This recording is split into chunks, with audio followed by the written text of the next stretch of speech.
Fucking nerds, who wants a shot at the champ?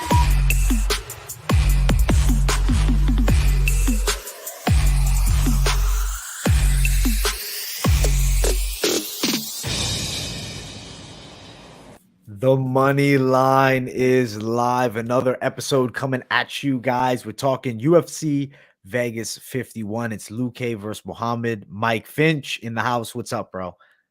Just inviting you guys into the hotel suite. Welcome. Just got done not hosting. Don't let me overstate it. Being at Bellator weigh-ins there, that was freaking awesome. The ceremonial weigh-ins just went down. Saw all the face-offs. Hell of a card we got. But we've also got a UFC card to call. So there's a lot of fun going on this weekend. Yeah, some good fights, man. I'm actually really excited for that Bellator card too. They coming in with great main card. Oh my God, Aaron Pico's on it. You got the light heavyweight title. You got obviously the two best fighters, that maybe Bellator has ever seen, Patricio Pitbull and AJ McKee. What's not to love? Bellator put up a graphic on their Instagram. They're like, which is your favorite card? And they showed all the next 6 cards. This is it. Tomorrow's card is just insane.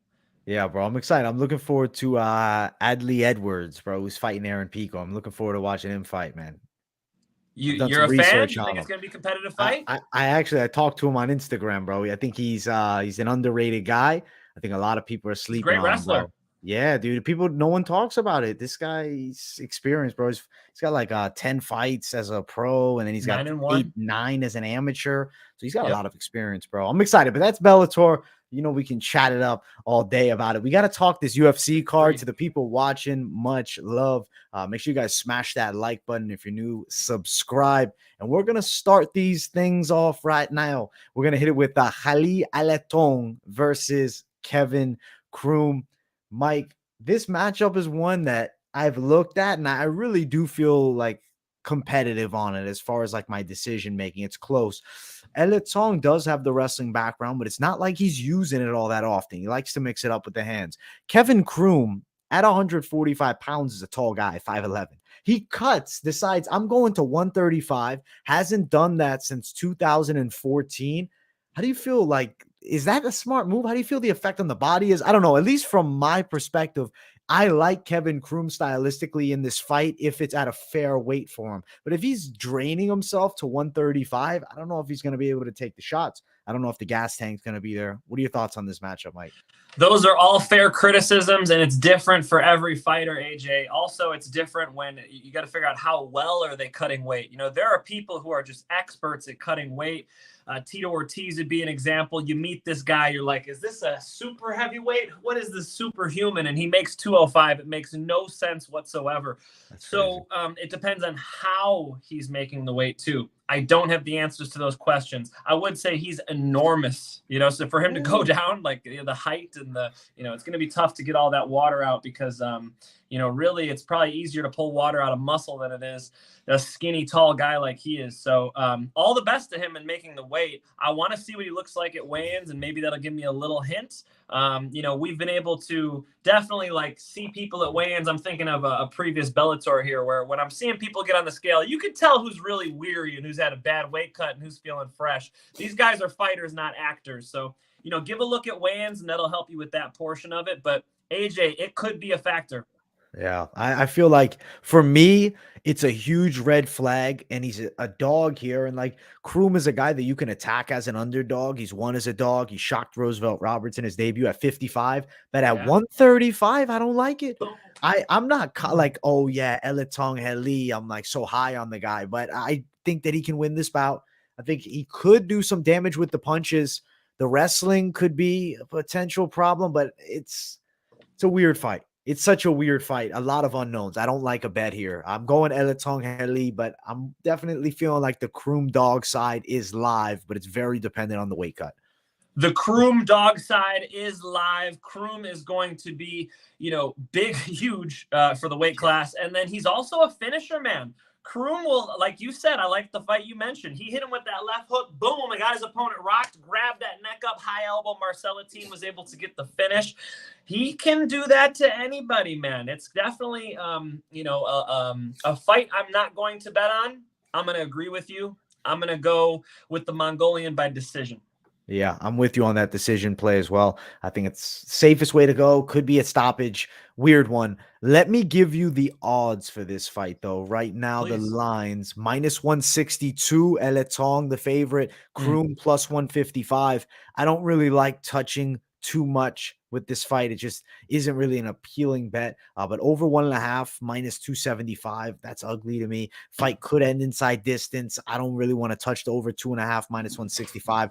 For me, it's more of like a dog or pass, but I don't think the dog's big enough and the risk is too high.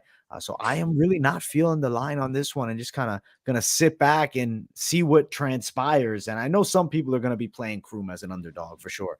You're not crazy for playing Croom. You know, if this fight finishes, it's probably Croom doing the submission of the knockout, you know? So I think Croom has ways to get this fight over with. If it goes all 3 rounds, you'd have to lean towards the guy with the better wrestling. Yeah, and I think we're going to go both. Alateng, Heili for the win in a tricky matchup against Kevin Croom. I'm waiting for the scales. Tomorrow, weigh-in recap show, we'll be able to really look at it and see how Croom looks. Because, I mean, he might miss weight. It's not a guarantee he makes 135. That seems like a treacherous cut for him. 100%, man. I got to see guys perform once they go down. You know, always you hear from coaches and whatnot. Well, you know, we had some trouble at this weight class. Let's go to the next weight class down. You're just going to weight bully people. It happens less than you would think. Usually when you go down, you find that speed is a very valuable difference and that, you know, maybe the cardio wanes a little bit. So we have to see how he performs. A lot of unknowns. Yeah, a lot of unknowns. We're going against him. Alateng, Heili for me and Mike. And let's talk this next fight. Istela, Nunes, and Sam Hughes. Good fight. I really love this fight. Yeah. Mike, I do believe I know what side you're on because I can remember a Sam Page breakdown in the past. So I think I got it. But I'm going to be going on the Istela Nunes side. I'll tell you guys that. What I really like from her is the kickboxing, the speed of the kicks, the technical skill set. And I do think she moves like extraordinarily well for a girl that hasn't had, I guess, like a ton of experience at the higher level. She seems to have really good striking chops. One championship background, I guess, is pretty high level. But Sam Page, the thing that doesn't win me over with her. It's not her style. I actually think her stand-up's pretty good. I think she's going to be pressuring, trying to make it a fight. What I'm concerned about is I don't think she has the offensive wrestling to threaten Nunes enough, and I think Nunes will be very open on the feet, will be throwing a lot of shots. If you have a wrestler that stifles that a bit, Nunes is now going to shell up more. I don't think Hughes is going to have a ton of success with the grappling. I'm going to go with Nunes win. I'm thinking decision here, though. And I think Sam Hughes, at the very least, though, is going to be there for the 3 rounds. Should be interface, and there will be some success moments. But I'm going Istela Nunes. Mike, what are your thoughts on this matchup? I'm impressed by Istela Nunes, brother. I am impressed. The more I watch of her, the more, if you really dig back, watch some of her Muay Thai fights, watch some of her earlier MMA fights, she'll freaking jumping tomahawk elbow at you. I saw that. She knocked the girl down. The girl goes on her hands. Nunes just kicks her in the face, like Pride style, ugly knockout. This girl is brutal, man. So I think she's very dangerous on the feet. There's anybody who's going on Hughes, you have to be aware Hughes could get put out in this fight. Nunes is that type of fighter. She could use her legs, her elbows to get the job done. Sam Hughes is a better wrestler. Sam Hughes, I think, is better in the clinch. The question is how much better, and will she be able to get the fight where she's going to want it? I think it's going to be Sam Hughes trying to get in the clinch in the top position, and it's going to be Nunes just trying to let those strikes go on the feet. Very close call for me. I might surprise you with this one, AJ. I think Nunes is going to win this fight, man. Okay. I think she's going to take a decision. I like it. Listen, I thought that maybe you'd be going Sam Hughes for some reason. I'm a fan. I know. Of both.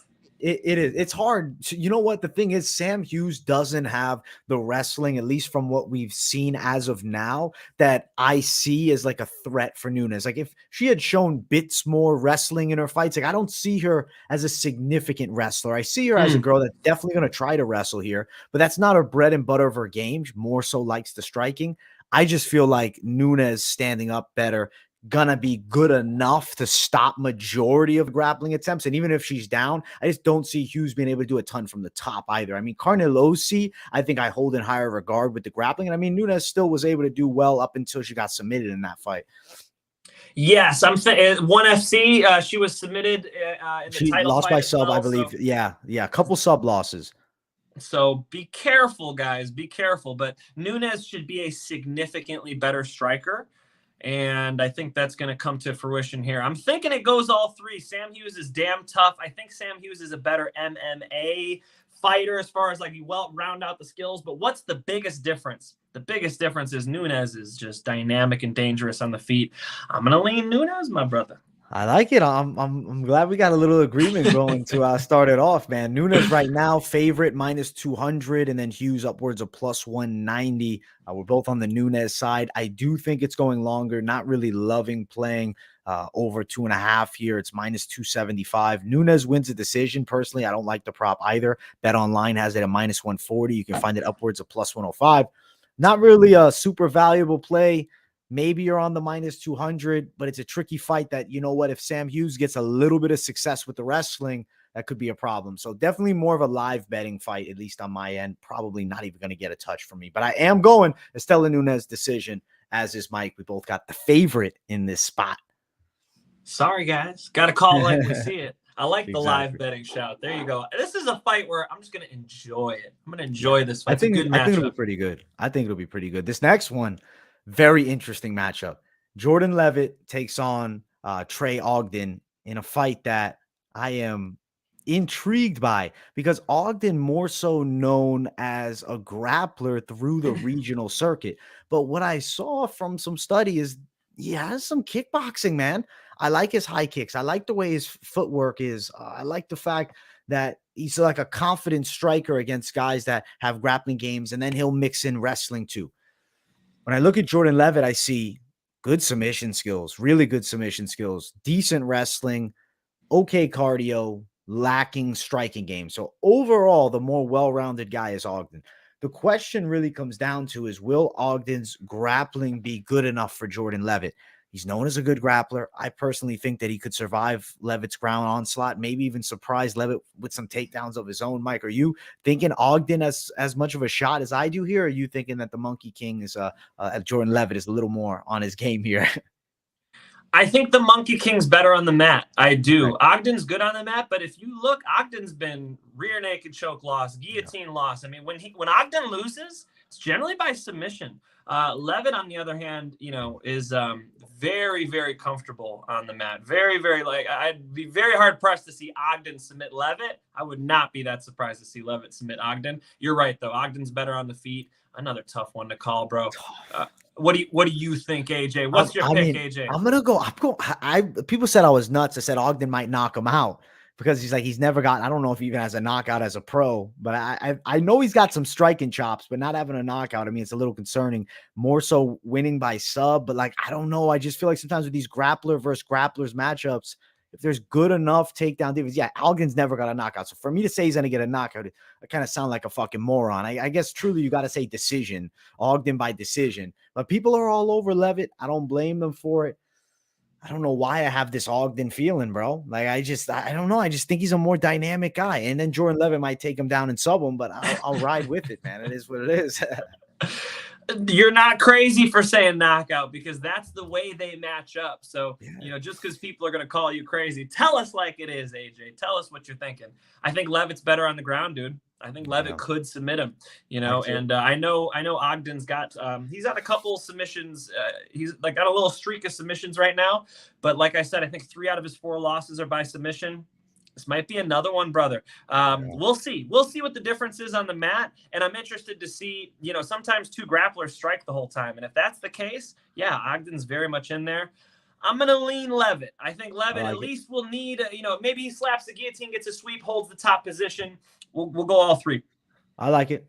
Leavitt for the W is plus money. So Mike is on the dog here. If you guys are looking for an underdog, plus 130. Ogden actually has grown as a favorite. He's upwards of -150, -135 at best value.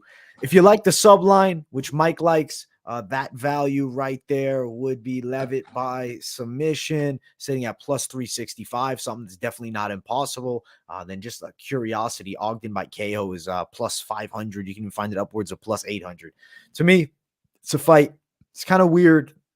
little bit iffy to bet on Trey Ogden debuting, but I'm still picking him to win. But I understand a lot of people like Jordan Leavitt, and I understand the submission prop. I definitely don't think at plus 300 it's a bad play. And I mean, it could be one that I still play regardless which side I'm picking on, because I just think the value might be worth a slight touch. Yeah, that knockout line was pretty wide there, so you might have, you might have touched something there. If you're going to go Ogden, you might as well go all the way in. I don't know. I think these two could go all three as well. They're both finishers, but I think these two, when you get two guys who are submission finishers, sometimes they end up boxing the whole time, and they're going to go all three. It'll be interesting to see how that fight plays out. One of my least confident picks, but I like Leavitt in this one. Let's go. A little disagreement here, but super mild on this one. Yeah. This next one though, I'm excited to see if you're with the Chris Barnett hype beast crew, because I'm riding with Martin Buday, bro. I'm not going with Chris Barnett. I'm going to be straight out the gate and tell you guys, because I picked Buday confidently. I included him as what I call a lock of the week. I really like the guy's game from range. He's a tall kickboxer, but it's also being as long as he is, he's really good in the clinch up close, and he's strong. He puts a lot of weight against you. The size difference is huge here. Barnett is a blown up 200-pounder, maybe 185 if he was lean.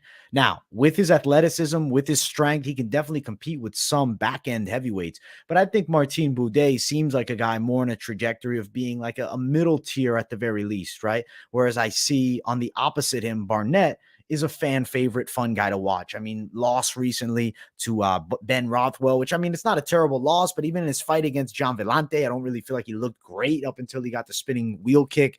Buday, I think's a problem. I think he's going to beat him up against the cage. I think he'll eventually get on top. Barnett will gas, and Buday by TKO is what I like here, Mike. Whoa. I thought I was going to be the crazy guy talking about Buday by KO. I thought I was going to be the crazy guy. Here you are. We agree? Holy shit. That's great. I mean, let's talk about Chris Barnett. He's gotten so much hype. The dude is an athlete. You couldn't tell just by looking at him. But when that guy gets moving, you're like, whoa, that's a whole other level of athleticism. I got a buddy, Robbie Bach. Shout out to Robbie Bach, 1-0 mixed martial arts fighter. I remember seeing him do theater, and he would just like jump up. He's like 300 pounds. He'd just like jump up on the stage. The dude could just crazy athleticism for a 300-pound guy. That's exactly what Chris Barnett reminds me of. When I see that, that's that 1 out of a million, big, husky, athletic, fat dude who could just like do a backflip and a front flip and dance. And you're like, what is going on with their athletics here? So Barnett can surprise people, man. Let's be careful doubling up against Barnett. Buday in the clinch, my man. I don't know about the range with Barnett. I think maybe we even disagree on that one, because you like Buday at range. I don't. I want Buday to grab the back of his head and blast that knee in there like he's done time and time again. Buday, when he gets close, when he puts your back on the fence, he can unload an elbow and a knee and just end the fight. He's done it multiple times. I could totally see that happening on Saturday. I'm going to go with Buday, and I think he's going to knee Barnett in the head for a knockout. I love it. Both of us on the same side here, man. When we got Buday with the W. As far as the line on this one, Buday is minus 225, Barnett plus 200. I like minus 225, to be honest. I don't hate that line at all to play, especially a parlay edition. Buday by TKO is plus 115. It's a fight that I'm very excited for. I think it ends inside the distance. I mean, that's a terrible line, but under 2.5 is minus 320. It's ugly. Not worth the touch, but I like the side of Buday. I'm with you, bro. Us both Budaying it up, bro. I think that most people are at this point. I think the matchup is there. And I mean, a lot of provens, I guess, with Buday so far, because we haven't seen him at the top level. But Barnett has been if you look back, bro, I feel like he's looked bad against way less guys. Outside of the UFC, I was watching him fight in a ring, and I don't remember the name of the guy. He was some slobby fat guy, ended up getting on top and having moments. Like, not saying Barnett's a bad fighter because of that, but I think Buday wouldn't let those same things happen. I think he's more consistent too. When Lorenzo Hood, and shout out to Lorenzo Hood from my neck of the woods in Illinois, was fighting Martin Buday, he hurt him bad. And if you see what Martin did, he weathered the storm and then he clinched up like a boxer. It's very intelligent stuff, right? Because if you stand in front of somebody while you're hurt, they can still develop dangerous kinetic energy and hit you. But if you get a hold of them, they can't really hurt you so much. So I even like what I see from Buday as far as like just basic striking IQ. If Barnett hurts him, I think he could probably weather that storm. That makes me more confident in him. Yeah, I'm with you, bro. I think the resilience of just taking damage, like there's no quit in the guy. We're riding with Buday, bro. And I think he's not a bad bet. Definitely not. Let's go. Buday for the W. Me and Mike agreeing on another one here, man. This is a very agreeable show here. We'll see. We'll see on this next one. Rafa García, Jesse Ronson. This one's been weird because Tapology had it listed that it was going to be at 170. And then I got shit about it. No, it's not at 170. And then I dug deep and it was like, oh shit, on UFC.com, it says 155. Jesse Ronson. Then I looked through his Instagram, 155. So that, you know, kind of F the original prediction because I thought that Ronson would actually finish him at 170. But at 155 pounds, now the fight really changes. Garcia is a guy that can go long. He's a decision, I guess, fighter, you can almost call him. He's not a guy with like a ton of power, but he's strong. He's a fairly good athlete and he can wrestle a bit. Jesse Ronson's striking I see as more dangerous. I think he has more moments to hurt Rafa García, but Garcia is not a guy that's chinny. He takes a lot of damage and can continue to move. I mean, I guess Grutzmacher, he looked pretty tough. It's a tricky spot for me as far as the pick. So, Mike, I really got to hear your take on this one really first. Like, I do have my pick, and it's not going to change, but I'm very open to discussion on this matchup. Well, the Canadian is a southpaw, so it's going to be interesting to see how Garcia will deal with that problem. With that being said, when I watch Ronson throw, I see some availabilities for counters. And Garcia, you said it now, kind of a decision machine. He's got, it's not that he has one-punch knockout power, but he's got a thump. When he hits people, he's like a stocky guy, and he kind of sits down on his shots, and they hurt, you know? Kind of reminds me of like a Dustin Poirier type of a punch, where you can't call Dustin Poirier like a one-punch knockout artist, but when he hits you, your brain moves around in your skull, and that's what I see from Garcia. So I have a feeling Garcia's hands are going to land. I do see that opportunity for the counters after he waits for the punches. I think that Garcia keeps his guard pretty high. You know, he throws that big right hand like Bilal Muhammad does, where he'll kind of like fake a shot and come over the top with the right hand. I like the striking matchup for him. If you know, if Ronson's able to make this more of a mixed martial arts fight, this thing could be really close. It probably will be in my eyes. I'm thinking that Garcia might edge this one, man. I think maybe a close decision. You know what? I totally respect that side. And I think it's a viable and possible side. And I'm going the other way. I'm going Jesse Ronson wins by a decision. I was torn, bro. I was sitting there and I said, okay, at 70, Jesse Ronson's definitely got more power. He's bigger. People were giving him a lot of shit because he failed the drug test. And that's why he's been out for a while. But I did some deep diving on what he was taking. Wasn't that game? Dig Dug? I don't even know what that is, bro. But I'll tell you this, man. I think that Ronson, what he was taking is not really a great MMA performance enhancer. It was like a bloating anabolic for bodybuilding, like to just get thick. Like, didn't really make much sense when I looked into it. So I see Ronson as, I don't really think it's a huge deal to fail that and then bounce back. I think at this point, Ronson, he does have a little bit quicker hands. I think he's a little more poised in the kickboxing southpaw. He does have like 30 amateur fights in kickboxing and amateur boxing, which like, I like that standing up, having that background, especially with Garcia looking like iffy from the outside against Chris Grutzmacher. So that's why for me, I'm going Ronson by decision.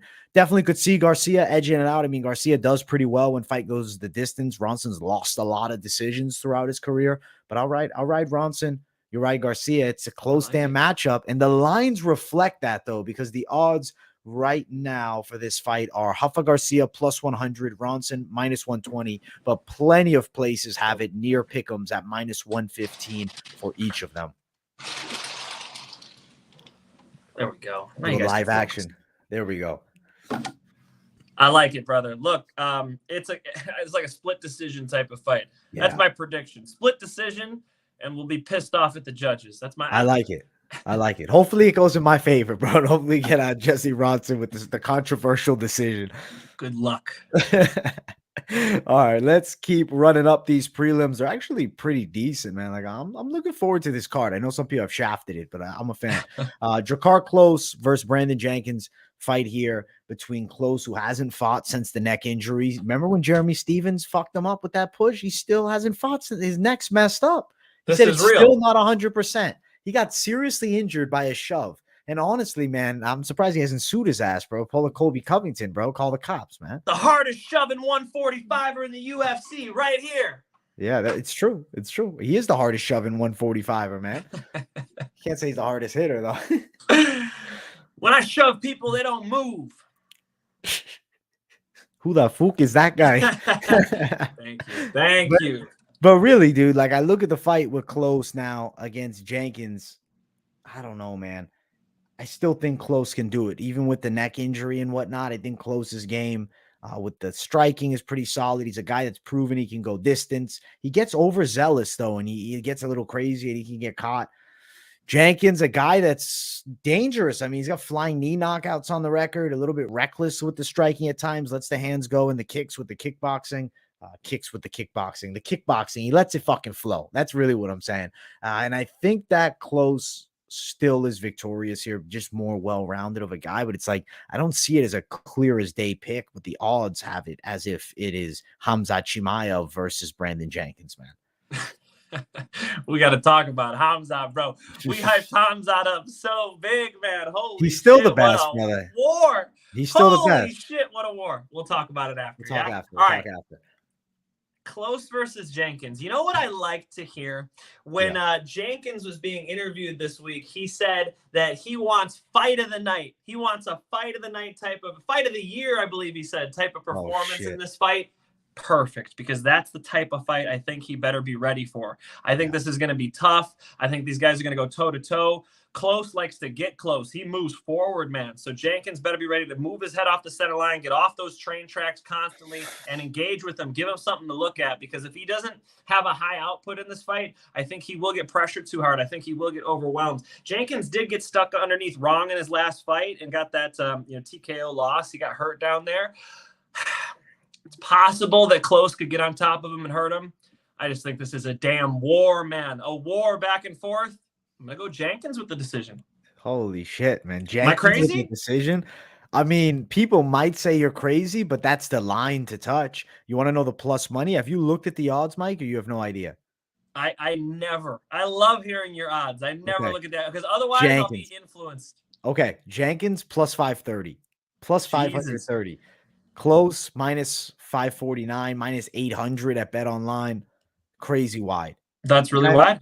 I think those odds are wrong. I don't think it should be that wide. And I think Jenkins is going to, make this a dogfight, as he said. I honestly am surprised to see Klose at that big of a favorite. Like I was scratching my head. I'm like, what? This is a minus 250. Okay. Even minus 300. I'm not going to bat an eye, but minus 800. And they're thinking he kills Jenkins. Over 1.5, minus 170. Not a terrible line. I'll give you Jenkins to win a decision because you said it. Plus 550, upwards of plus 1,200, depending where you're at. Just money line this one, boys. If you're going Jenkins, I'd say money line. Yeah, that's the best way. There's no reason to fuck around with anything else. I personally am not on Klose, but if you want to jump on Jenkins money line at plus 500, there's no shame. Mike's picking it. Mike is picking it here. The Mike Finch ultimate pick of the week right here with that underdog. That's juicy. If you cash on that, Mike, you are like a tinfoil hat, like cedar, you know what I'm saying? Me and Eddie Bravo, bro. We're talking about how the world's a triangle. Yes. So when I first looked at this matchup, you see the shitty record of Jenkins, like 15-8, right? And it's not that bad. You see the nice record that Klose has, but you dig a little deeper, man. I think Jenkins has all the tools to win the fight. I think it's going to be a really good close fight. He's had a little streak right before that loss to Wrong there. He lost via flying knee, but he's also won via flying knee, a spinning back elbow. He won via a switch flying knee. If you go back and look at some of his fights, like he can dig deep and beat anybody. Like Jenkins is capable of finishing anybody. So yeah, be careful. I wouldn't bet on Klose. I'd at least tell you guys that. That's way too wide. I am surprised to hear those odds. Yeah, I don't know. That's weird. Weirdly wide. especially with a guy close. I mean, I think the line should be closer, bro, because that's fucking that's long. Like he's not a guy that was solid, but he's not a guy that really like delivers with that level of intensity. I saw that line. I said, what the fuck? But hey, I guess they're giving Klose the respect because his most recent fight is a loss against Beneil Dariush, who's now in the top 5. So I guess that gives him some heat, I guess. And he was winning that fight. I mean, let's be honest. Klose was winning that fight with Beneil Dariush before getting knocked the F out in one of the craziest highlights of Beneil Dariush's career. But let's talk about this because we haven't yet. That fight was in March of 2020. Okay. Since then, Jenkins had like 4 fights. Since then, is ring rust a factor? Apparently the odds makers don't think so, but I do. Yeah, I definitely think if you're betting, you're with Mike, bro. You got to go towards the side of Jenkins, but I think Klose for the W.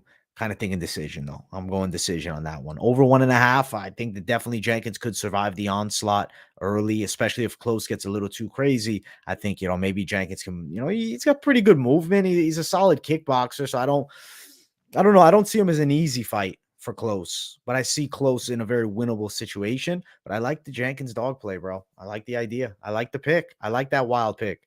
Telling me I'm crazy, guys. I can't even see the chat because I'm my setup right now, but I'm sure people are like, Mike's a fucking idiot. That's okay. You're not getting nothing bad, bro. You're not getting nothing bad. And nothing have popped up yet, man. But we'll throw them in when it. What do we got to see here? Love you guys. I appreciate that. Yeah, all positivity, bro. All positivity. Good. We got good people around. AJ got a good little money line following here. Thank you guys for always tuning in. Our apologies for being 1 hour later than normal. I was over there with AJ McKee and Pitbull. I had to work a little bit, guys.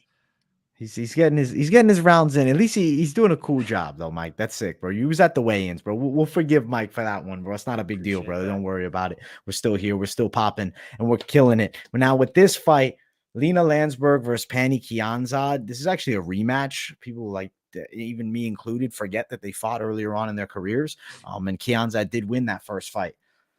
I look at this matchup and I think Lina Länsberg is 40 years old. She's not very dynamic with the hands. She does have a decent kicking game, decent actual takedowns from the clinch. Like I think she surprises people with her clinch grappling skills.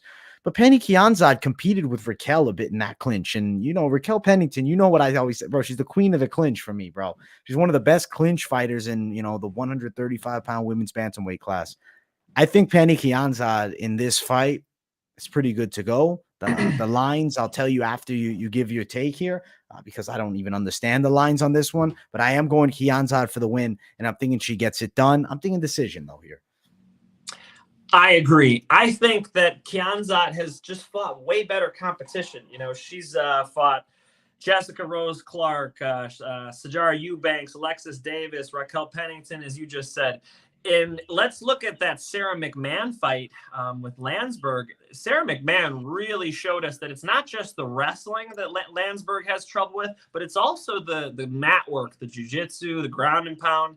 There was a lot of holes in her game. I cannot bet on somebody who has holes in their game like that.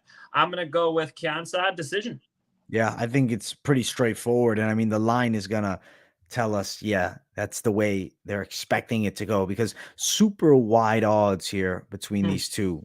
Kianzad minus 395, Länsberg plus 340 as an underdog. So Kianzad's a wide favorite here, man. Makes sense. That is wide. But Länsberg too is 40. So they're also worried about her age. Like, she's 40, Kianzad 30. Good little roll for Kianzad. She's winning the fight, man. I think it's very low likelihood she loses. I like decision too. Kianzad win by a decision minus 160, man. It seems like the books got this one covered. I think they're predicting it right, as are we here. We're on the same side, bro. Yeah, agreed, man. She just has too many ways to win this fight. And then when you always have that plan B of just, getting that takedown and getting to the top position, I think she's going to have that option all night. It's tough to fight somebody when they've got that over you. Unanimous decision, you think? It'll be a split draw. Yeah, of course it'll be a unanimous decision. I think it'll be pretty one-sided, guys. I don't see Länsberg offering her too much. She's even on the feet. I'm not blown away. No, it's Kianzad for the win, and I think she does her thing with the hands. I think she might even surprise us with some grappling as well. Kianzad, confidently by Mike and I. And let's talk about the featured prelim of the night. Devin Clark, William Knight. This matchup really intrigues me, man. You look at William Knight. I mean, he's the powerhouse. He needs one shot, and he'll put you unconscious. You look at Devin Clark. Wrestle heavy game, starts fast, gets aggressive with the wrestling. And I mean, he does an okay job at it. This fight is very comparable to me with Alonzo Menfield, Devin Clark. If Clark can survive the storm from Knight, I think the wrestling wears Knight down and he just grinds towards a decision. It's also at heavyweight, which is a weird situation too, right? This fight, normally both these guys, long time 205. Knight had a little bit of, I guess, lack of success against Grishan at heavyweight and decides to stay here. I think he does better work down a weight class, losing a little more. But shit, he takes on Devin Clark. I think Devin Clark, man, decision, the wrestling. I know Knight's got power, so like we got to always talk about William Knight by KO. But I think Devin Clark's wrestling is a big factor in this fight. Mike, what do you think? You going with the more the puncher, or you think the wrestling is the difference maker? I'm going with the puncher. Going with the puncher. Okay. Knight can knock any human out. And I don't know that Clark's wrestling is going to be overwhelming enough. Like, Knight can wrestle a little bit too. And if Knight gets to the top position, he's going to throw a couple hooks and end this thing. You know, so if he can hurt him and if Knight can start putting it on him, you know, Knight is just so much more dangerous than Clark. Clark has to just pitch a shutout with the wrestling. Anything else, and I see Knight putting some combos together, getting this thing over with. I'm going to go with a Knight knockout, brother. Knight knockout in what round? Shoot. I think it's going to be ground and pound. Okay. I think he's going to hurt him and use the opportunity to get to the top position. And while Devin Clark is building back up, Devin Clark's going to get trapped underneath, hooks to the head, first round. Okay. Wow. First round. It's plus money too. Knight plus 155, Clark minus 170. If we look towards Knight to win by KO, which I mentioned this week on this week's Best MMA Bets, plus 350. Definitely the betting side. Like, I'm not a guy that likes to back Clark. It's just a tricky situation, right? A guy that could be knocked out. He could win a decision, but he definitely could get caught too. He's good. And his losses are to really good competition. So that's something important to remember. But when you're getting out wrestled by Cutelaba, you know, like there were some issues that he's had. Anthony Lionheart-Smith, Ryan Spann, Cutelaba, like he's fighting the best, you know. Yeah. So not the most confident pick of mine all night. Like, Clark is live. Yeah, it's one of those fights, man. I think it's just a battle of game plans. It's going to be Clark needs it on the floor. Knight needs it on the feet. Just Knight was so low output against Grishan. Like, that was just a bad fight. And he didn't look good. He was coming off the win over Menfield too. And that kind of just crashed the little bit of momentum he had going. We both, I guess, are disagreeing on this one. I'm going to go Clark. You're going to go Knight. But I do like the Knight knockout bet. Plus 350. If you're looking for a sprinkle prop, I don't think it's a bad one at all. That's what I'm thinking. That's, I think, the most likely way this goes down. Clark's a big, strong dude, so I could see him doing well in this fight. But even if he wins that first round and that second round, you always risk just getting touched by that uppercut left hook and the thing being over with. You know, Knight can just lean back and bang a hook, and that could be over. Yeah. See, one thing I wonder with that lean, I'm thinking, is Clark going to time takedowns when he does that lean back? That's another thought, because that's one thing with Knight I noticed with that lean back is something like, I'm like, shoot, some of the wrestlers might get at those legs. Tricky fight. I like that there's some disagreement, but it shows it's a very competitive matchup. Let's jump towards the main card. If you guys haven't yet, make sure to smash the hell out to that like button. And let's talk Lazzez versus Loosa. This matchup right here is very interesting because it's short notice. Loosa takes it on this week's notice. Originally, Lazzez was supposed to fight Elizio Zaleski, which was a very hard matchup. Loosa, I am excited to see debut, but I think it's a very difficult first fight, especially on short notice like this. It's a tall task. Mike, do you think Mounir Lazzez with his kickboxing is going to have a lot of success here, and then Loosa may shoot, try to wrestle, and then how will Lazzez hold up? Or do you even think Loosa maybe has some chances on the feet here? I think he has some chances on the feet, but like Loosa was able to out-wrestle John Howard really well. I remember that. If you guys remember that fight, he was just able to take him down at will, you know, and I don't think that's what this fight's going to look like. And then, We also saw Loosa have trouble. The Jack Della Mandalena, am I saying his name right? Where he couldn't secure those important takedowns. So, we've seen good wrestling, but not great wrestling, And so I think he might, get stuffed a couple times and then have some trouble on the feet. I don't think he's completely out of this thing on the feet, but I think he'll be getting outstruck in this fight. We got to remember he's taking it on 4 days notice? Yeah, I believe so. So, and Lazzez has a chin. He went to war with Al Hassan on the feet and was able to secure the key takedowns. I think those will come really handy here. And if there's a cardio difference too, because of the short notice, I'm going Lazzez decision. I'm with you on Lazzez decision, man. I think Loosa's tough to survive. He's a really athletic dude. He's physically strong, but I feel like his wrestling won't be enough. I think Lazzez will defend, and I think Loosa's going to try. He's going to go out and probably put it out there and try to go hard early, especially like being on short notice. I'm assuming the gas tank's still good because he just fought 2 weeks ago, but it's a hard matchup on short notice, man. And I mean, 2 weeks ago is still like, you're not primed now. You're not peaked. I think he's maybe going to look to throw some heavy punches. And I mean, that could get him into some trouble because Lazzez is pretty fucking slick, man. I really enjoy the kickboxing game of Lazzez, just watching his technique and his flow. Like, it's a very good style. Absolutely. And, the only reason why he won't be able to let that go completely is the threat of the takedown. So the longer this thing goes, if he starts gassing Loosa out a little bit, by the time that third round comes around, it might all be on that third round. And you got to go with the striker then, because, if Loosa's breathing heavy and if he invests in the body a little bit, which I think would be very smart, Lazzez is going to take it. I just think that Loosa has to get the takedowns. If he doesn't, he loses this fight. I'm with you. Lazzez win decision. I think it's a pretty straightforward one, man. But I mean, we say that and then things go fucking backwards. But the line is -190 for Lazzez, Loosa +175. As far as the prop on this one, if I was to throw one, I would say Lazzez wins a decision. That one's sitting at +135. I mean, Lazzez is not a terrible parlay piece. I think definitely some value there. Not a bad money line play if you're going harder at it. Both of us on Lazzez for the win. That's starting the main card off right with the agreement there. This next one is Pat Sabatini versus TJ Laramie. I would call this a grappler versus grappler matchup really here. Mike, with TJ Laramie, you get like really athletic and explosive wrestling, but he's thrown to Pat Sabatini, who's a guy that's like pretty dominant on the floor. How do you feel about this matchup? And I mean, TJ Laramie's last fight, he fought a submission guy. I mean, I would say Darek Minner is definitely a tricky guy to deal with, and he got submitted early. A little bit of a mistake shooting for that takedown with the neck out.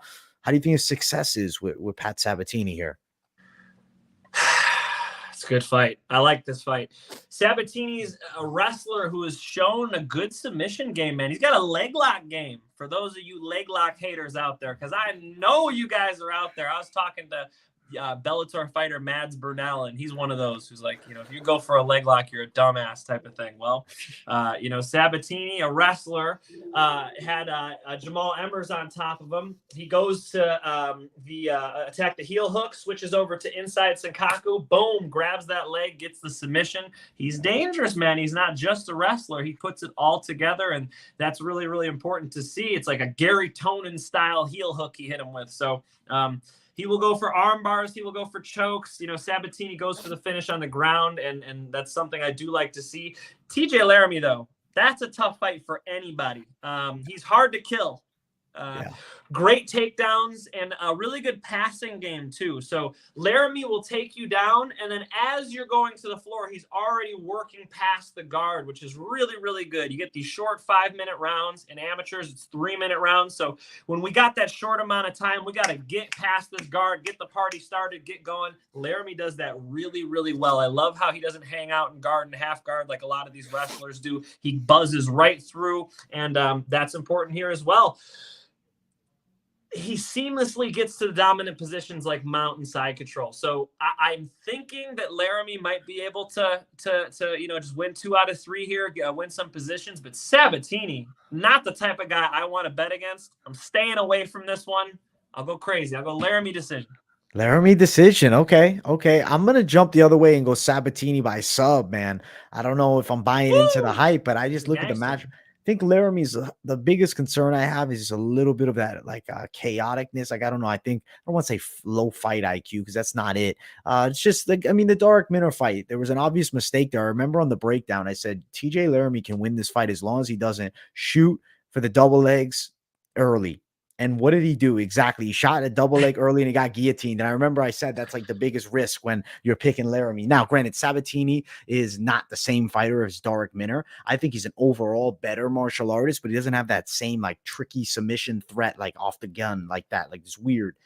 I think Sabatini could work towards a rear naked choke. I'm going Sabatini by sub, man. I think that he's a pretty well-rounded guy, more proven than Laramie, but I mean, shoot, Laramie can turn up. I mean, a win here for Laramie, it doesn't erase the loss to Minner, but this is a really big opportunity. The lines are wide though, Mike. This is one of those fights where it's another one. They're thinking it's an absolute lock. Minus 450 for Sabatini, Laramie at plus 400 as an underdog. So it's not close at all with the lines, but you can't always just read the lines. I think it is a fight, but I'm going to Sabatini side by sub.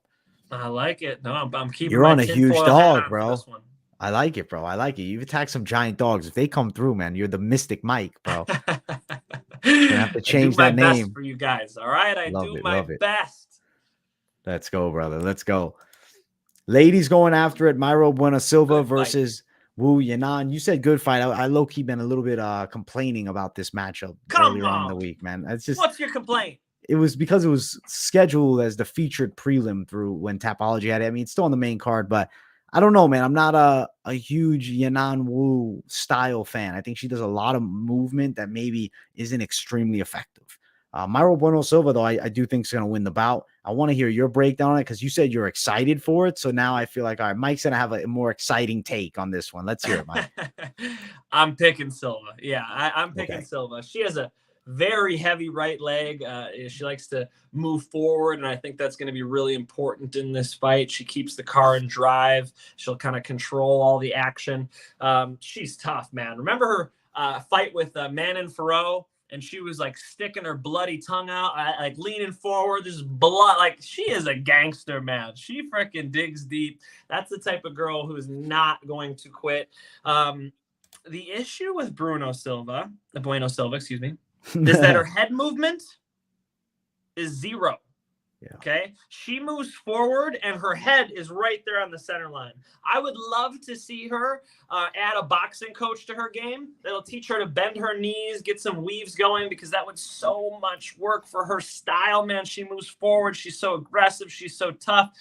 You know, we need to get her some help with the head movement, because that's what makes this fight exciting. I do think Yanan can find her, you know, so while Silva's moving forward, if Yanan has a high output, which she absolutely needs in this fight, she can make it exciting. They could start going to war a little bit, you know.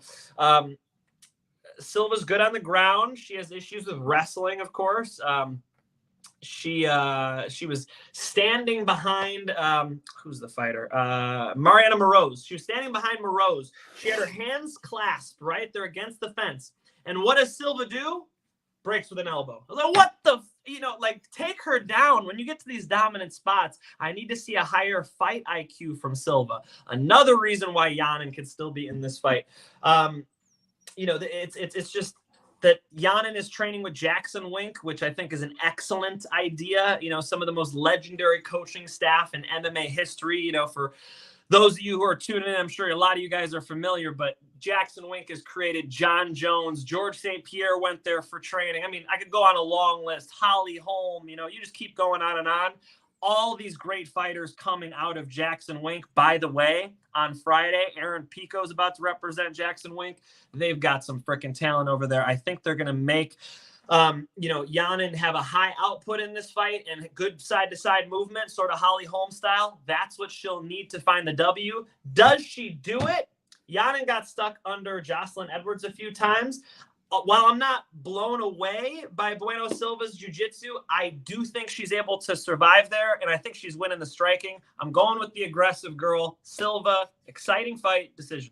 I like it. I think her Muay Thai game's pretty solid, man. I expect a pretty good output, and I think Yanan will be there to fight for sure. But I like Bueno Silva decision. I think it's a pretty reasonable one. As far as the lines, though, let's talk odds. They're hideous. Minus 500 for Bueno Silva. Yanan Wu plus 390. So if you're really like, there's a few spots on this card where it's like names that you'd never expect to see that wide of a favorite against anyone in the UFC. But for whatever reason, we're seeing extremely wide lines. Plus 100, Silva by decision. I think we're probably going long here. The over 2.5 is minus 170 best value. I don't hate that bet. Over 2.5, I think is pretty likely, actually. Very likely. Very likely. Yeah. That's interesting. That's minus 170. I thought it'd be a little wider, especially looking at this Bueno Silva to win minus 500. That's crazy, bro. Yeah, that's too wide to touch, probably. Yeah. From majority. I mean, you have the few, but I wouldn't recommend it. I'd say chill. There's better ones to bet on than Bueno Silva with $500 for 100. Yeah, I think, of course she's the favorite, and there's a reason for that. But yeah, a girl without head movement who likes to move forward a lot, be careful. Be careful. Be careful. Smash you, be careful. Let's keep running up. Miguel Bieza versus Andre Fialho. Interesting striking matchup here. This is one that I have more to say about, one that I'm pretty excited for. Fialho's an experienced guy, former Bellator veteran, had a long run there. I remember Chidi Njokuani knocked him out in 21 seconds. That's what a big thing I remember from Fialho. At that point, he was undefeated. But he's done well, like building back, getting towards the UFC. Fialho's stand-up game is pretty good. And I mean, he gave Michel Pereira a lot of problems early in that fight, and then obviously the fight shifted towards Pereira. Bieza tends to start faster than somebody like Pereira, and he has a lot of success early, and then things sometimes can flip on him, and he can get caught. Even in his win against Matt Brown, he was hurt bad in that fight. You look at other fights, you look at the Chaos Williams bout, he was badly knocked out there. Michel Pereira, did Michel Pereira fight Fialho? What am I talking about? Bieza, what was the last two? It was Santiago Ponzinibbio. That's the name I was looking for. Ponzinibbio got him in a competitive fight, and Bieza didn't look bad. But the thing is, I feel like he does get hit a lot, and he's taken a good amount of damage in recent bouts, even through some wins. Fialho's a guy that definitely can take the punishment. I do like the durability for him. I think his pressure is a factor here. I see him getting inside. I feel like the hands, boxing edge, I'm going to lean Fialho. Kicking, I'm going to lean Bieza. But when guys get inside on Bieza, I think they find success with punches, and I feel like Fialho will be no different here, man. I'm going to lean the Fialho side for an upset, Mike. What do you think about that? I like your breakdown there. That actually made me think. Yeah, that's a good point, because Fialho does move forward too, so it's pretty natural for him to stalk somebody down. Yes. And if he can get inside and throw some hooks there, that would be smart. I'm thinking Bieza gets the decision, but it's a tough pick, man. I've been kind of on the fence about this one, back and forth. Two very powerful guys. Andre Fialho is a dangerous striker, right? And anyone who knocks out Matt Brown, can definitely swat. He hit him with that left hook, and we've seen him grapple as well. He took Sato down and strangled him with a head and arm choke. That could be available here. Chaos Williams just put Bieza away. And now Miguel said he hired a sports psychologist. I mean, very positive. Interesting. Yeah. Does that make you more confident in him or less? I don't know, because generally the people who need the sports psychologist are the people who have major cognitive Volkanovski has one, though, so that's a positive note. George St. Pierre has one. Yeah. So there's guys that have done well with him. Yes, most definitely. Most definitely. Not hating. Guys, if you've got a problem out there, talk to somebody. Don't just bottle it up, okay? That's the next sponsor, bro. It's gonna be we'll link it up. Dial 1-800. No, I think Fialho dropping his UFC debut to Michael Pereira wasn't crazy. Pereira was as a phenomenal fighter, and he took it on short notice. Fialho is a stalking striker. He's so strong. He moves forward and hurts people. And it might lend itself into Bieza's style. Sometimes Fialho misses that lead left hook, and I kind of see like an opportunity for a counter here. Tough fight to pick, man. Yeah. I'll just hop on the opposite side. I like it, man. A little disagreement, but not too crazy. It's a reasonable take on Bieza. As far as the line, I got the dog here. Fialho plus 155. And then Miguel Bieza is a minus 165 favorite. Let me look here. Talk about a live dog, man. I thought live. This would be about even. It looks, I get why it's a little bit wide with this Bieza's UFC experience and some of the performances. As far as the odds of the over, I do think over 1.5 minus 170 is a miss mark there. I think it should be minus 250. Like, I think it's a lot wider. I feel like minus 170 is a good chance. Like, I feel Agreed. like over 1.5 is great. I think Fiallo's a live dog. Mike likes the BAs aside, though. It's not bad money line either way. And this matchup, I think, delivers, though. And I'm really hoping we get another war, because Miguel Baez is always involved in battles. And I mean, he's taken a good amount of damage, but shit, he's given us great fights to remember. No question about that, man. I mean, both of them are fun fighters to watch. Yeah. Both guys like to, move forward and close their fists and give us exciting fights. Tough one to call, man. I'm excited to just eat my popcorn and enjoy this one. I'm hoping it's fight of the night. I just have a feeling it might be. That's a high likelihood, man. These two guys are both really exciting, and two guys who I think have good futures in the UFC. I'd be surprised to see either of these guys leave. I think that regardless of who wins on Saturday, they're both in positions where we haven't seen their prime yet. I like it. Yeah, I think that even Fiallo, he's not an old guy, is he? Let me see. How old is he? I don't know why he looks older than he is. Yeah, Fiallo's only 28, but I don't know why. I'm always thinking he's 31, 32. Looks a bit older. Looks it's more so weird when I'm older than all these fighters. I'm about to die, right? AJ. What the fuck is going on here, bro? You used to being the youngin', man, and now you're the grown man in this game, brother. Jeez, dude. You can call him all kid, bro. You can call him all kid now. I do, and my wife's like, "Why you call them kid?" She's like, you're I'm 29. She's like, "Stop calling people kid. Like you're old or something." That's hilarious. I get it from Dana. I don't know. No, I do it too. I say kid too, bro, and they're older than me a lot of the time. So this kid, bro, it's just a habit, bro. I'll go Fiallo. Mike on Bieza. Great fight. I'm calling fight of the night. That's my prediction for fight of the night. Next one, Caio Barajo. I hope I'm saying it right, but I'm gonna get Omar Gadziev. Omar Gadziev. We got the Russian flow. The what is the Brazilian names? I almost said the Puerto Rican names. The Brazilian names are a little tougher to flow sometimes. Omar Gadziev is a fucking dangerous ground fighter, man. His wrestling is phenomenal, and he has that Dagestani top pressure. I mean, the guy's extremely good when he gets on top of his opponents. His opponent, Caio Barajo, dangerous striker, karate style, uses a lot of distance to fight. Small cage. Is that small cage the ultimate factor here? Mike, what are your thoughts on this matchup between these two? Because it's like hot prospects on the rise, and it's interesting to see them matched up against one another this early. Agreed on all fronts, and a very good point about the small cage, AJ, because that lends itself generally to the wrestler. Yeah. And obviously the wrestler is the Russian in this scenario here.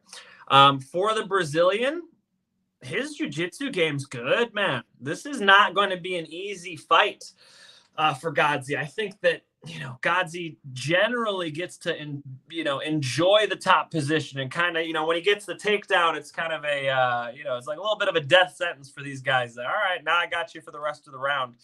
In this fight, I'm not sure that's the case. And I think the Brazilian's better on the feet. So for Barajo, I mean, it's going to just be a matter of letting his hands go and letting his ground game go too. For those of you to reference the Khamzat Chimaev and Gilbert Burns fight, of course you all saw it. When it went to the ground, Gilbert Burns did not accept that. He's kicking Khamzat in the chest. He's going for arm bars. That's exactly the same thing the Brazilian needs to do to win this fight. He's also a southpaw. And so what type of problems does that make, for García, and does that, change the ability for García just to shoot that double leg? You used to hear John Kavanaugh talk about how, because the way Conor McGregor stands in that southpaw stance and the wide stance, that it throws off that straight double leg that these wrestlers are used to. You kind of got to set it up a little differently when there's orthodox versus southpaw. It's just kind of the lead leg is available, but that's it. And I wonder what factor that plays as well. I think you hit a nail on the head there. Seriously, it is a big deal that this is the little cage and that he's going to be able to find him. It's pretty much like he's a couple takedowns away with anybody he fights to win. Very slight lean towards the Russian, but damn, is the Brazilian a live dog. I mean, Caio is, very, very, very good at finishing people on the ground. He's going to be a tough matchup for him, man. We're going to learn a lot about actually how high level the well-rounded skills are of García. Yeah, man. I think we're gonna find out a fair amount in this fight. I like Godzi, but it's definitely not an easy fight. I was kind of disappointed they threw my guy Baraiho at him, bro. Like, come on, man. Why you gotta give him a killer Dagestani wrestler? Like, let's give him maybe a kickboxer. Like, let's hype it up a bit. I mean, you look at his fight with Aaron Jeffrey, right? Jeffrey had moments where he controlled him against the cage. Godziev is more of a problem with his wrestling than Jeffrey. And I mean, Jeffrey's a pretty good fighter. He signed with Bellator now. I like Omar Godziev by decision. As far as the line on this one, Omar Godziev is the slight favorite in this spot, sitting at minus 125 best value. But you can find Baraiho upwards of plus 120. I think we're going long. I think win by decision. The over 1.5 minus 210, over 2.5. You can even find it at plus 105. But Omar Godziev wins a decision, plus 235, plus 275. I got a lot of respect for Braiho's game. And I mean, his ground game is really good too. He's a black belt in Brazilian Jiu-Jitsu. He's not going to just as well. In judo as well. So note that also in judo. I do remember hearing you had a judo background, but I didn't know the belt. So he's got the black belts in grappling arts. Omar Godziev, he's got his black belt in taking people down and controlling with his wrestling, you know?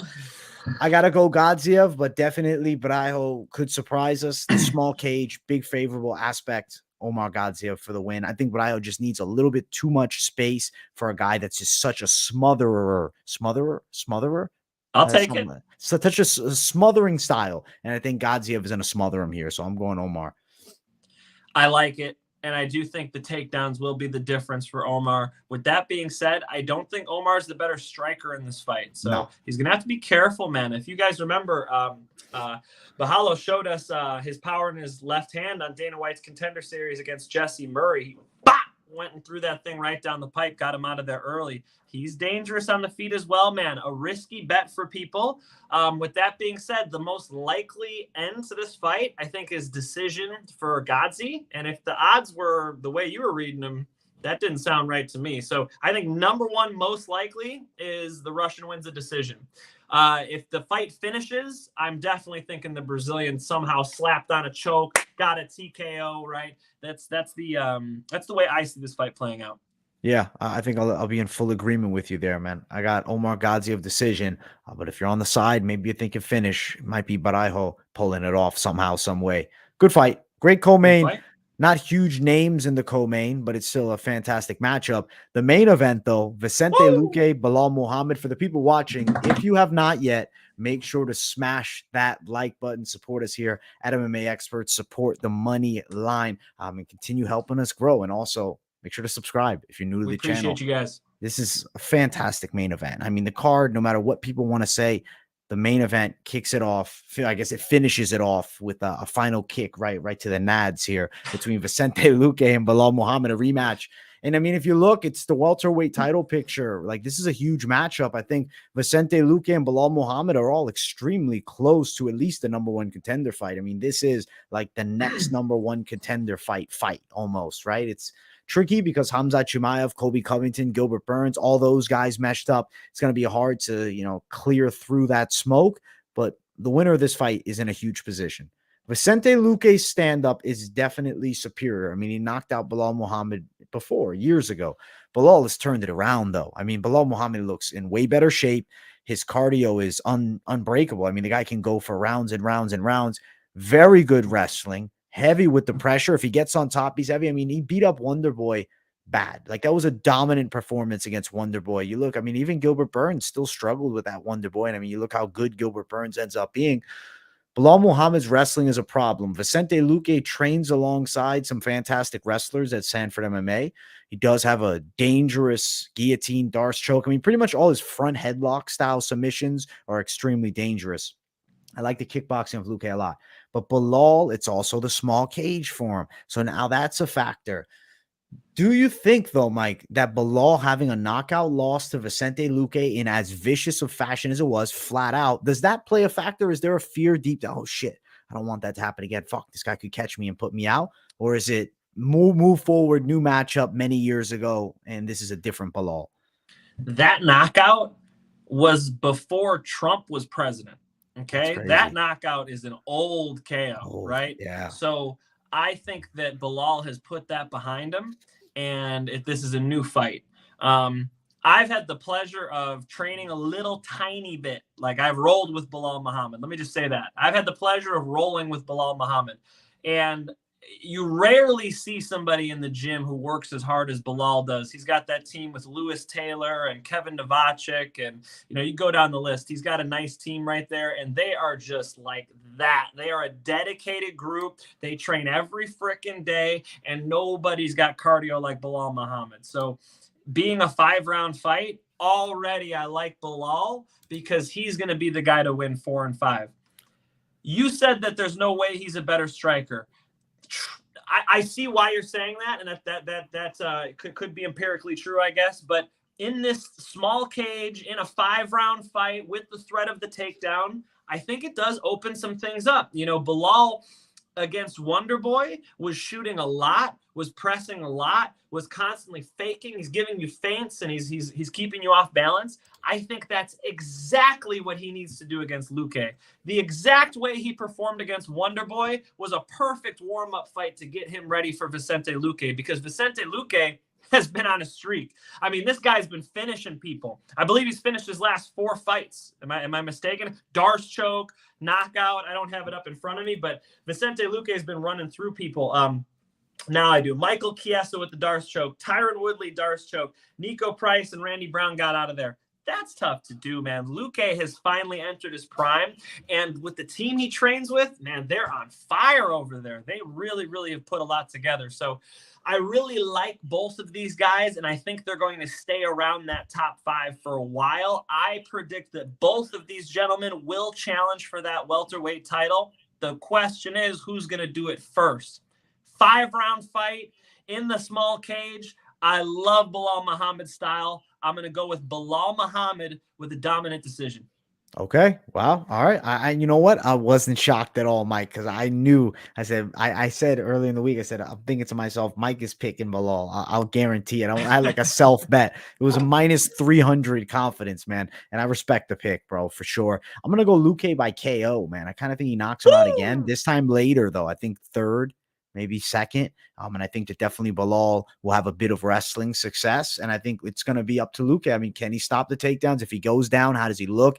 This is a fight that I'm looking more at live if I'm betting it. I feel like you're sitting around saying, I want to throw a lot down on Luque. I think hold off. I understand people wanted to attack the Belal dog side pre-fight, and especially the line. I mean, he's sitting at plus 155. He's a pretty good sized dog. Belal, known for coming through as an underdog, minus 170 favorite. Vicente Luque. It's an interesting matchup. I think we can agree, though. Does it start the 2nd round, Mike? I think yes is the answer. Say it one more time. Does it start the 2nd round? Does it start the 2nd round? What I had somebody asking in the chat. Are we going to the 2nd round here? Oh. Now I understand what you're saying. Luque is going to want to get him out of there, AJ. Luque is going to want to get him out of there. It's Belal who wants to drag this into deeper waters. It's Belal who wants to build up all that lactic acid in Vicente Luque's arms and legs and get him moving slow. Then by the 3rd, the 4th, that's when Belal could start looking for that finish, man. Accumulation, Belal's got a high output, zapping you of your cardio style. Vicente Luque's got a get you out of there type of style. So if it finishes early, it's Luque. If it finishes late, it's Belal. I just think Belal's getting 3, 4, 5, and there's nothing Vicente is going to be able to do about it. Vicente has to knock him out. I don't see him submitting Belal Muhammad, and I certainly don't see him winning those late rounds, my brother. I like it, man. I like that you're on the opposite side. This makes for a very interesting fight. I'll be thinking of you as it's going down, man. And we'll see. We'll see who cashes it on this one. As far as the lines, like for props, if you like the Belal Muhammad wins a decision side, you're looking at plus 275. I personally think just take the money line, but yeah, he's probably going to win a decision if that is his method of victory. Luque, let's say he gets it done inside distance, it's plus 110. So the value isn't great. Kind of feeling that Luque by KO plus 240, but I really don't like the idea of playing, man. I think I'm going to sit out on this main event. I mean, over 1.5 minus 250. I'm going to have some money saved up to maybe attack live if I feel like I see anything, but I think I'm going Luque with the knockout win here, bro. I'm going against you, Mike. I'm going against your guy too, man. I know Belal's he's going to be pissed, man. Yeah, I better be careful, right? Like Belal will be our friends on Facebook. Like he might Like, did you pick against me, you mother? So I better be careful. I'm giving you my honest take, man. I really think that Belal is one of the best fighters in the world, and that the evolution we've seen from Belal is leading him in the exact direction he wants to go to beat Vicente Luque. What he doesn't want to do is like plant his feet and go for the knockout early or get too crazy. What Belal wants to do is just stay active, constantly change levels, try to get this thing into deep waters, and that's where he wins, right? So as you said earlier, if you guys are questioning if Luque is going to get this knockout, maybe a live bet is not the worst idea. As soon as Luque gets tired, I think Belal takes this thing over. All right. I like it, Mike. I like it, Finch, man. Now, that is the full card predictions, but you know what time it is, bro. The time is locks of the night.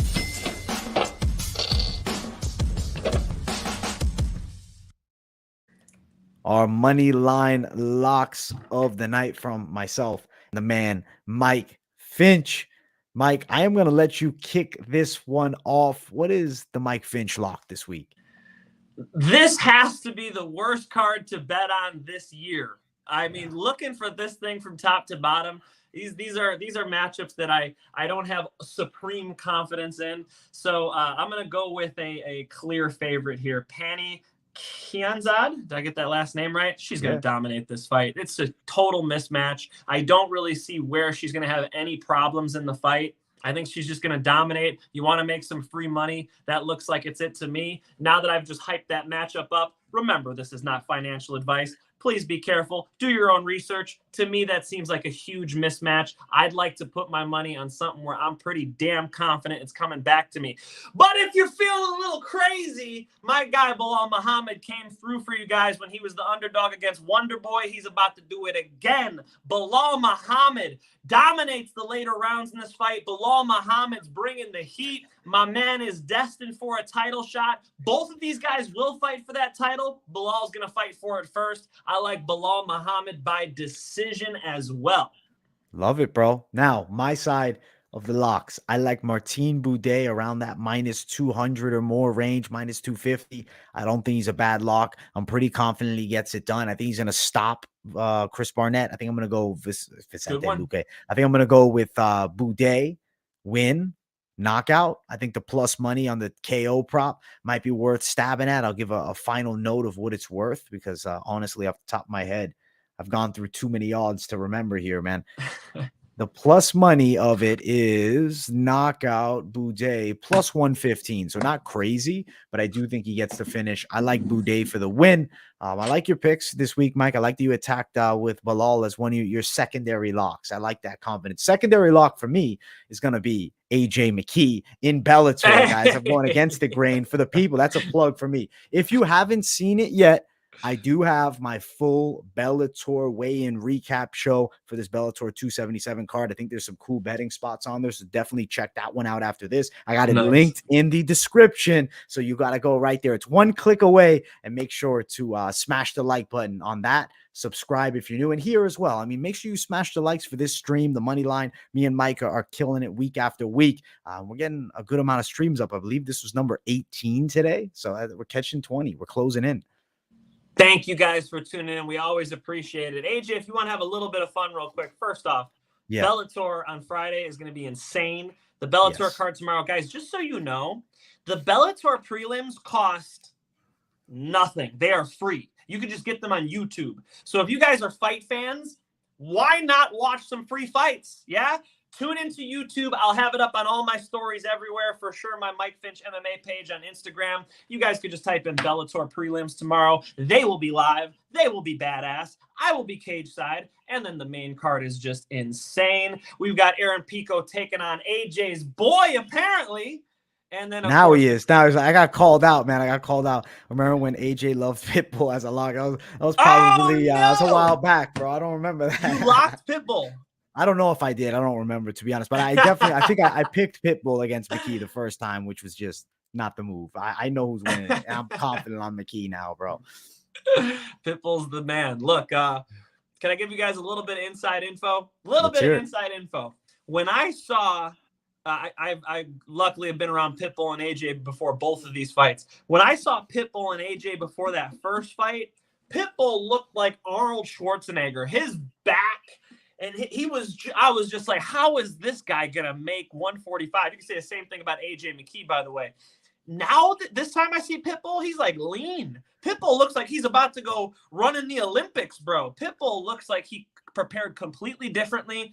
For me, seeing a lean Pitbull like that makes me think, now I'm just speculating, that perhaps he's going to go for third, fourth, fifth round this time. That might be what he's thinking. I have never seen Pitbull so lean before, and I'll really help you guys out with this one. You ready? Pitbull told me this was the easiest weight cut of his life.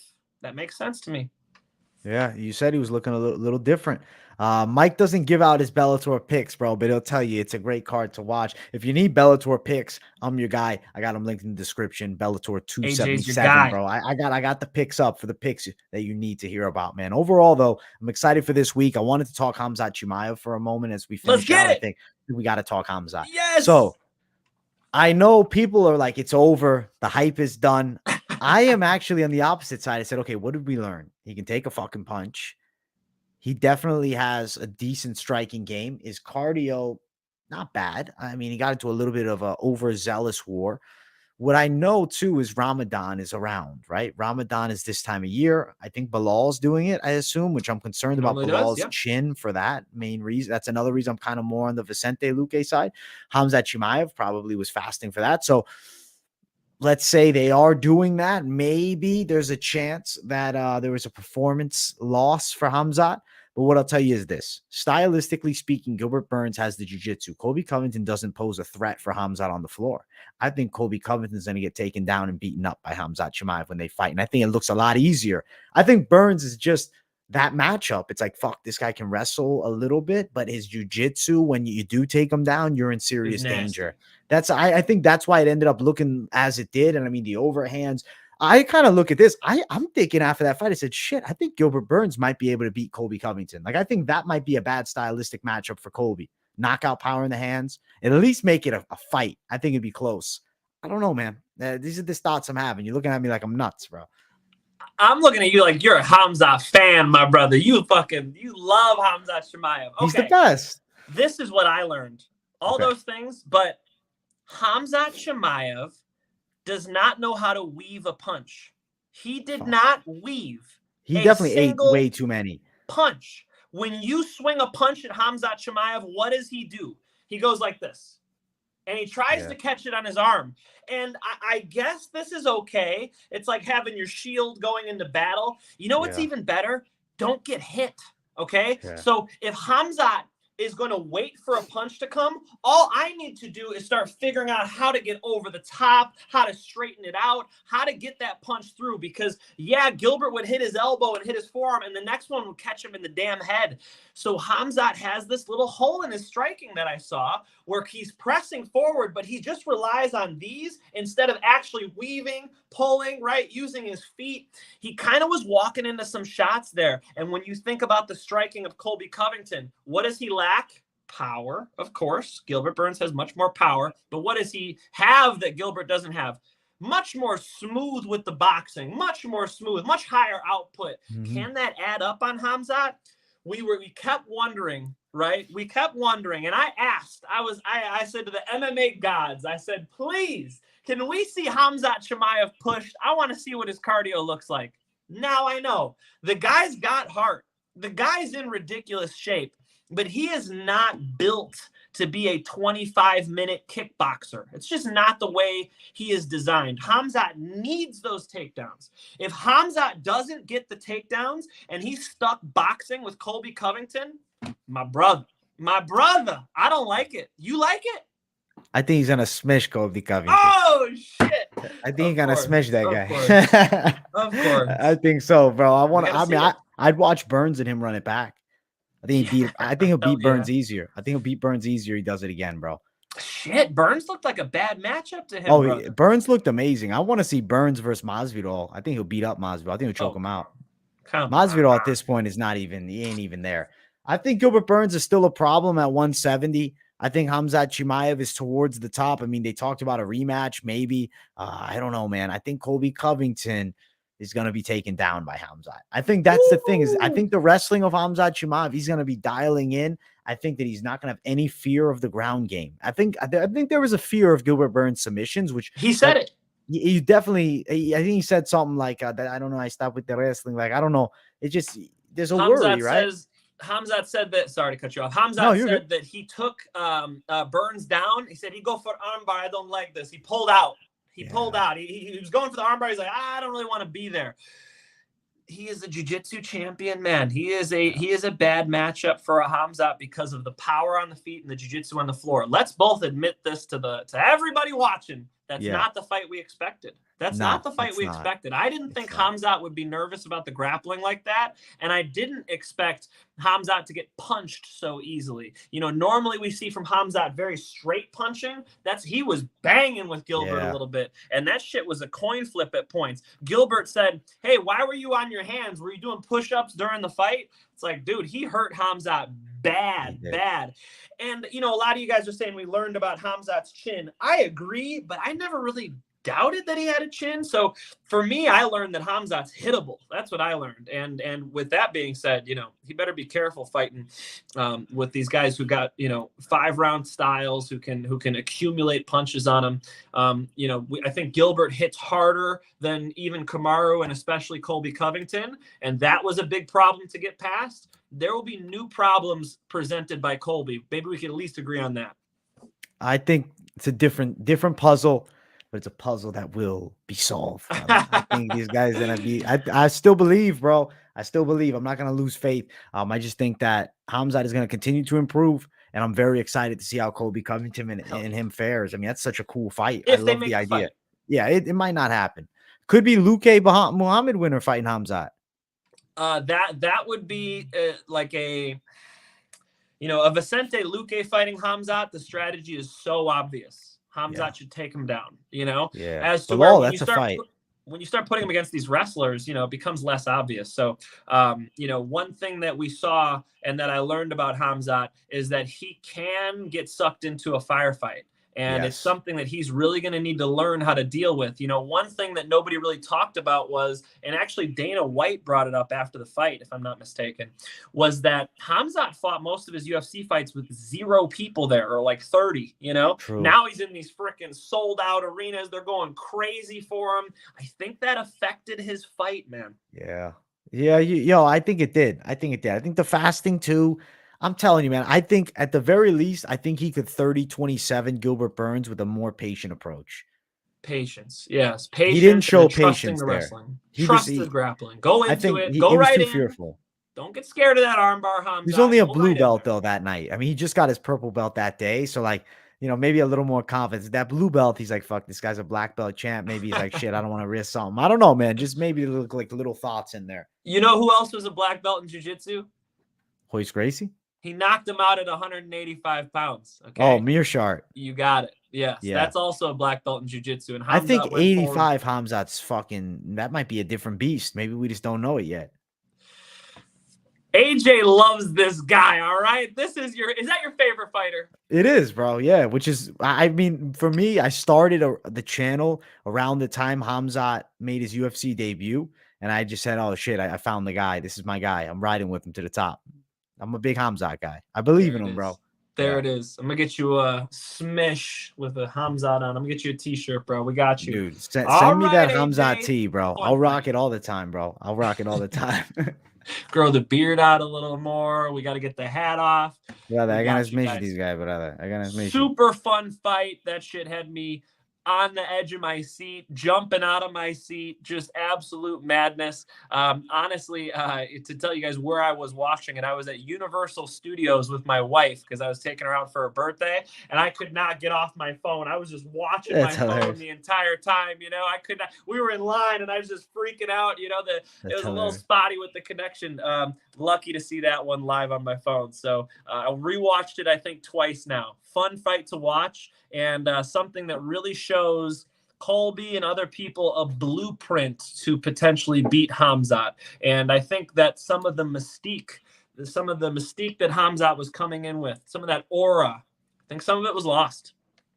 I'm glad, man, because people are gonna sleep on him, bro. I don't know. I'm just thinking like Chad Mendes gave McGregor the hell fight back in the day. You look, I mean, Habib Gleison Tebow back in the day. And I always think Khamzat only has 11 pro fights, 12 including his one amateur bout. So like he's fighting the best guys in the world with minimal experience. I think he was a little bit rushed to the top. And I guess now that fight was kind of like the price to pay. Maybe they pump the brakes and don't give him Colby. Maybe you get somebody else. That might be smart. Yeah, I definitely think there's a possibility that they pump the brakes a little bit, give him one more, and then we do a big title contender type fight. But hey, great show, Mike. I'm glad that you got to still be here with your Bellator festivities, man. I'm excited for you tomorrow, cage side. This guy's blessed, dude. He's cage side tomorrow. Next week, I will be broadcasting live from Oahu. So we're just stepping it up and up and up, ladies and gentlemen. We'll see you guys at the Bellator fights tomorrow night. And just tune in, guys. You guys are going to have fun all weekend. We got a wicked Bellator card tomorrow. Wicked, from top to bottom, these, this UFC card on Saturday is going to be fun because there's a lot of competitive matchups. Like I said, the hardest one to bet on, in my humble opinion, of the year. So, you got to love that. Not a ton of huge names on it, right, for the UFC card. Obviously, the Bellator card packs a bigger punch. But the matchups on the UFC card are so fun, guys. Enjoy this weekend. Have fun and keep it right here from Moneyline. I'll be at another hotel room next week talking to you guys again. Hell yeah, Mike. He's on the road. Mike Finch on the road. Guys, check out Mike's channel. It is the Mike Finch Show. I got it linked up in the description. As always, some signature interviews on the way. And anything to announce right now that we overshoot? Man, we got some stuff cooking, my friend. Cool. We got some stuff cooking. I can't wait to drop more of it for you guys. I actually teased last week that I had some wrestling videos of Henry Cejudo. I promise I will drop that. I've still hung on to it. So I owe you guys some Henry Cejudo wrestling technique directly from Triple C to you, ladies and gentlemen. I got you. Stay tuned. And bend the fucking knee. Guys, thank you all so much for tuning in. Make sure to smash the likes and subscribe if you're new to the channel. If you really enjoy the content, share the hell out of it. And turn those post notifications on so you don't miss a video. Keep it locked in right here. MMA Experts. Much love. That is the Moneyline episode number 18. It was UFC Vegas 51. And I will see you guys all tomorrow for the weigh-in recap show. And of course, if you need the Bellator picks, link in the description. They're all on the channel. And I'll be live for Bellator 2 tomorrow doing the fight companion. Maybe I'll see Mike somewhere cage side, like freaking out on the camera. I mean, I'm hoping. We'll see what happens, man. But I'll be here live. I'll be right on that cage. I'm the handsome motherfucker in the Bellator mask. You'll see me. Let's go, brother. Let's go. Much love, people. Thank you all. And we will see you guys in the next one.